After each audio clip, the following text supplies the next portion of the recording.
এই নে না, মার মার মার, তাড়াতাড়ি হ্যান্ডেলটা মার দেখি।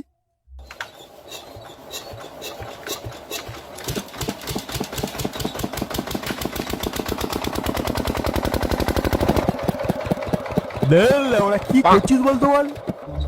ইয়াং ছেলে একটা ঠিকঠাক হ্যান্ডেলও মারতে পারিস না। তোদের মতো বয়সে আমি সির্ফ 3 আঙুলেই হ্যান্ডেল মেরে দিতাম। তোরা ওরা কি করছিস আমার তো কিছু মাথায় ঢুকছে না। দাদা আরেকবার সুযোগ দাও, বৌদিরা দিব্যি এইবারে হ্যান্ডেল মেরেই দেবো। ওই বৌদি বৌদি করেই তো তোদের 12টা বেজেছে। আচ্ছা ঠিক আছে, আরেকবার সুযোগ দিচ্ছি, তবে এটা লাস্ট চান্স কিন্তু। হ্যাঁ হ্যাঁ দাদা ঠিক আছে। এই টুম্পা বৌদি, এই ঝুমা বৌদি, এই রুমি বৌদি, এই পিয়া বৌদি, এই টুসি বৌদি, এই সোনা বৌদি, এই পারো বৌদি, এই কাপা বৌদি, এই বৌদি বৌদি বৌদি বৌদি পাশা বৌদি, কালো বৌদি, চাপা বৌদি, প্রিয়া বৌদি, রূপা বৌদি, টুম্পা বৌদি, বৌদি বৌদি বৌদি বৌদি বৌদি বৌদি বৌদি বৌদি।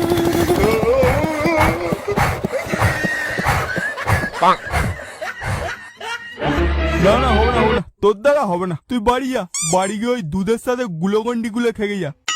ওই পরের জন কে আছিস রে?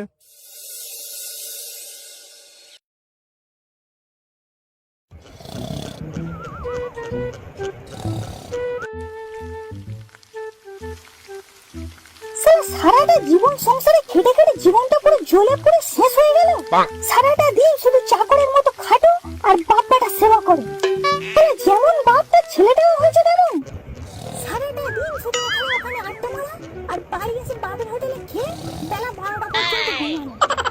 কোথায় কাজবাজ করে সংসারে 2 পয়সা এনে দিই সেই সব চিন্তা আছে ওর? সেই সব চিন্তা নেই।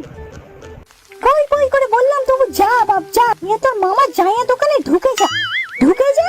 মাঝখানে কিছু পয়সা তোর মামা তোকে দেবে কোন?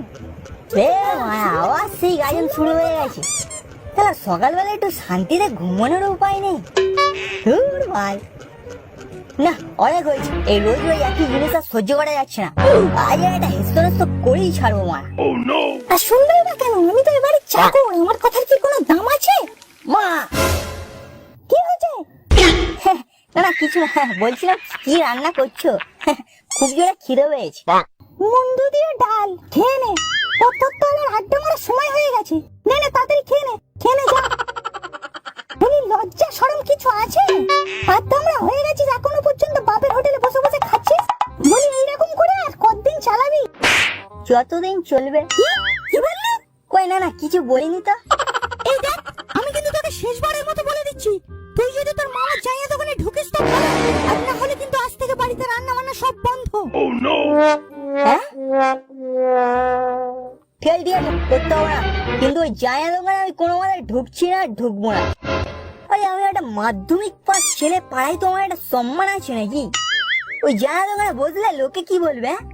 আরে আমি তো লজ্জায় পাড়ায় মুখ দেখাতে পারবো না। 3 বছর ফেল করার পরে শেষে অনলাইনে বই দেখে দেখে লিখে পাস করে ওরা আমার সম্মান। তা অতই যখন সম্মান, তার নিজে তো একটা ভালো কাজ দেখে নিতে পারিস। বলি সে মুরত আছে? ঠিক আছে দেখে নেবো, আমার কাজ আমি ঠিক দেখে নেবো। আরে লোকে কাজ দেওয়ার জন্য আমার পিছনে হাত ধুয়ে পড়ে আছে। আমাকে যে কি ভাবে না। ঠিক আছে কথাটা মনে থাকে যেন, কাজ না দেখে যেন বাড়ি না ফেরা হয়। হ্যাঁ ঠিক আছে আসবো না।